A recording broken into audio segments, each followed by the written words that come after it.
Welcome to our channel. Today we how to configure Framer animations with reduced motion settings, detailed guide step by step clearly. To configure Framer animations with reduced motion settings, start by opening your Framer project.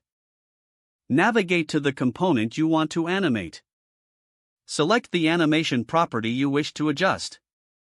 Locate the settings for your animation. Check if there is an option for reduced motion. If available, toggle the option to enable reduced motion. If no built-in setting exists, consider implementing custom CSS. Create a media query for users who prefer reduced motion. Within the media query, set the animation properties to minimal or none. Test the animations to ensure they respond correctly to preferences.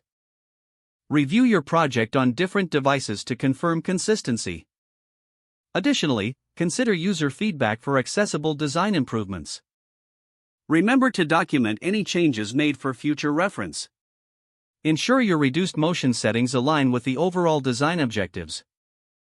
Finalize the configuration and save your project. This process enhances accessibility while maintaining a dynamic user experience. If the page does not load, refresh the browser or try again in a private or incognito window.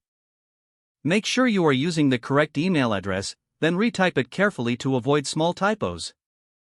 If your password is not accepted, use the reset option and create a new strong password you can remember. Check your spam folder for verification or security emails, then complete any requested confirmation steps. Enable two-factor authentication if available to improve account security and reduce unauthorized access risk. After signing in, review your profile details so your contact information and settings are accurate and current. If you see an error message, note it down and try again after restarting your device and internet connection. Log out when you finish, especially on shared devices, to keep your account and payment information secure. If the page does not load, refresh the browser or try again in a private or incognito window. Make sure you are using the correct email address, then retype it carefully to avoid small typos. If your password is not accepted, use the reset option and create a new strong password you can remember.